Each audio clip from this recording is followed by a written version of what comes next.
ever imagined yourself on the Iron Throne?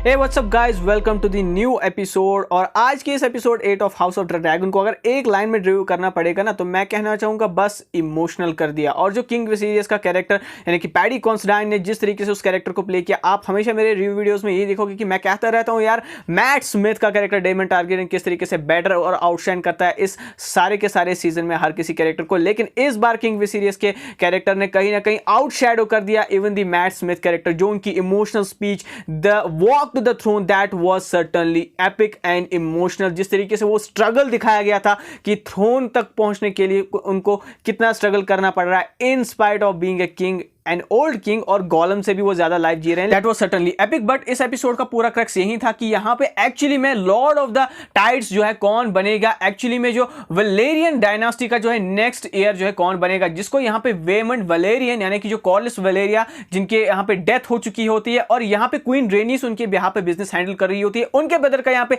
यही कहना होता है कि यहाँ पे मामला ये नहीं है कि यहाँ पे ट्रू एयर कौन है, यहाँ पे मकसद ये है कि ट्रू वलेरियन ब्लड यानी कि द ब्लड लाइन वाला मामला जो है आ चुका है। और वी द वंस के हिसाब से जो है यहाँ पे ट्रू वलेरियन ब्लड को ही यहाँ पे नेक्स्ट ईयर होना चाहिए, ना कि रेनेरिया के चिल्ड्रंस को जो कि बास्टर्ड्स है। और यही मामला वो लेके जाते हैं किंग्स लैंडिंग में, जहां के सारी चीजें किंगडम के या फिर रियलम की सारी चीजें हैंडल कर रहे होते हैं ऑटो हाईटावर और उनकी बेटी यहाँ पे एलिसेंट हाईटावर यानी कि द क्वीन। और उनमें जो है यहाँ पे टाइवन लैनिस्टर की और सर्सी लैनिस्टर की दोनों वाली फील्स इन दोनों बाप बेटे से हमें आती है, क्योंकि वो वाला सीन जहां पे वो अपनी नौकरानी को या फिर जो एगन के साथ जिसने जो हरकतें करी होती है कि किस तरीके से वो कोल्ड ब्लडेड एक्सप्रेशन उनके फेस पे होता है और वो बिल्कुल the light of the seven वाला ईस्टर एग जिस तरीके से हमें देखने को मिलता है जिक्र यहाँ पे एलिसेंट के मुंह से, तो वो वाली चीजें जो है बहुत ही ज्यादा एपिक उनके कैरेक्टर को बनाई। यानी कि उनके कैरेक्टर का जो रूथलेस प्रोग्रेशन है, एक कोल्ड ब्लडेड मर्डरस वाला जो कैरेक्टर प्रोग्रेशन है, वो कहीं ना कहीं धीरे धीरे किया जा रहा है। और अगले एपिसोड में भी उनके साथ भी हमें कुछ ऐसी ही चीजें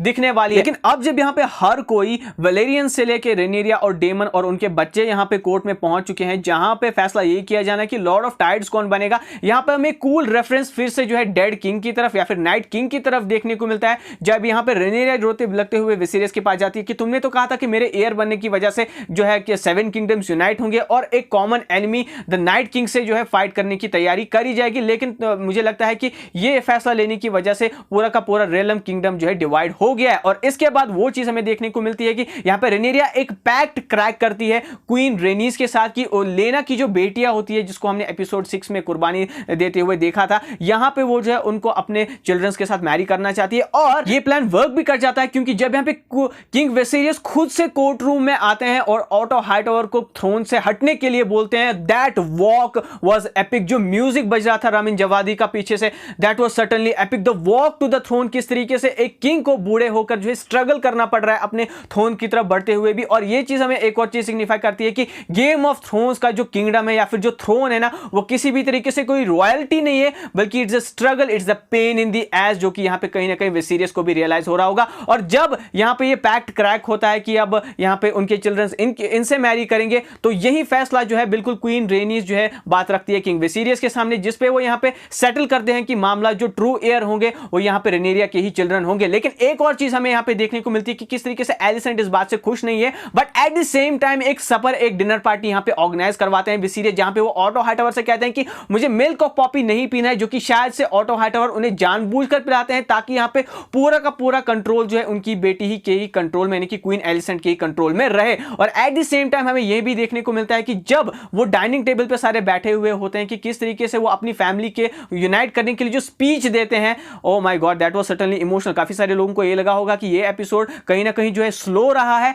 या फिर जो है कुछ खास प्रोग्रेशन हमें स्टोरी का देखने को नहीं मिला, लेकिन कैरेक्टर्स का जो ऑर्गेनिक यहाँ पे जो शेड्स आनी चाहिए, इविल शेड्स आनी चाहिए, चाहे मैं यहाँ पे एमन टारकेरियन की बात करूं कि किस तरीके से वो अभी भी जो है रेनेरिया के चिल्ड्रन को डिस्पाइस करते हैं, और जब वो पिग वाला सीन आता है, जब वो फ्राइड पिग जो है उनके सामने रखा जाता है और किस तरीके से वो यहाँ पे चिढ़ जाते हैं और कहीं ना कहीं वो पोक कर देते हैं रेनेरिया के चिल्ड्रंस को, यानी कि हमें लड़ाई देखने को मिलती है कि इंस्पाइट यहाँ पे रेनियर और एलिसेंट की नजदीकियां, यानी कि 6 इयर्स का जो गैप हमें देखने को मिला था, यानी कि जब से बड़ी हुई थी, जो इनके बीच में फ्रेंडशिप थी, उसकी शेड्स भी हमें वापस आती हुई नजर आई, लेकिन एक बार फिर से जब वो सीन आता है जब यहां पे विसीरियस का डेथ मोमेंट आता है जहां पे वो अपनी आईज क्लोज करते हैं, वहां पे हमें ये देखने को मिलता है कि एलिसेंट जो यहां पे विसीरियस के वर्ड्स को मिसअंडरस्टैंड करती है, जहां पे विसीरियस ये कहते हैं कि the prince that was to be promised, उसके लिए तुम रिस्पांसिबल होने वाली हो। और एपिसोड 9 के प्रीव्यू में भी हमें यही दिखाया जाता है कि किस तरीके से यहां पे एलिसेंट को यह लगता है कि यहां पे जो किंग होना चाहिए, असल में जो चाहते थे विसीरियस, वो यहां पे एगोन को ही, यानी कि उनके बेटो जो कि एक वुमेनाइजर है,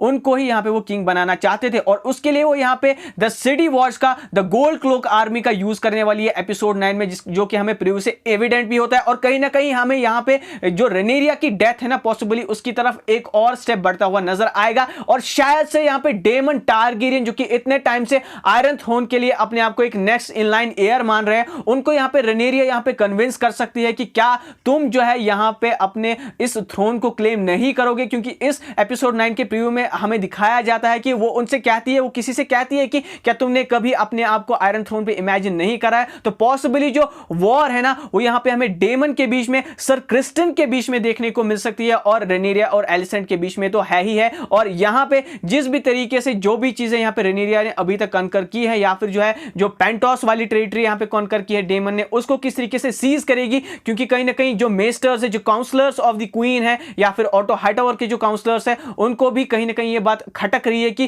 किस तरीके से यहां पे रेनेरिया, जो कि एक लेजिटिमेट एयर होगी नेक्स्ट आयरन थ्रोन के लिए, उसको ने लेके यहां पे पूरे के पूरे आयरन थ्रोन के कंट्रोल को सीज करने की कोशिश कर रही है यहां पे एलिसेंट हाइटओवर, यानी कि सर्सी लैनिस्टर का ब्रूटल से ब्रूटल वर्जन हमें एपिसोड 9 और एपिसोड 10 में यहां पे हमें एलिसेंट की तरफ से देखने को मिलेगा। इस समय ऑटो हाइटओवर ने एक लेडी को यहां पे हायर किया होता है एपिसोड 3 में, जिसको यहां पे पहुंचानी होती है सारी की सारी चीजें स्पाई करके यहां पे ऑटो हाइटओवर तक। और वो वही लेडी होती है जिसके ब्रोथल या फिर प्लेजर हाउस में पड़े हुए होते हैं यहां पे डेमन टारगेरियन, जब वो यहां पे रेनेरिया को उस प्लेजर हाउस में एपिसोड 3 में अकेले छोड़ के चले जाते हैं। और वही सारी चीजें जो इनके बीच में हुआ होता है, उस टाइम पे वो किंग विसीरियस या फिर ऑटो हाइटओवर तक क्यों पहुंचती है, वो यहां पे उसके लिए यही लेडी रेस्पॉन्सिबल होती है। और एक बार फिर से यही लेडी जो है पूरी तरीके से रेस्पॉन्सिबल होगी उस सारी मिस्ट्री को अनरावल करने के लिए, जो कि कहीं ना कहीं रेनेरिया या फिर डेमन अभी भी छुपा रहे हैं। एपिसोड 8 को आप एक प्रॉपर बिल्डअप मान सकते हो, जहां पे हमें जो है एक फाइनल प्लेटफॉर्म मिल चुका है कि किस तरीके से एलिसेंट के कैरेक्टर को ऑर्गेनिकली उन्होंने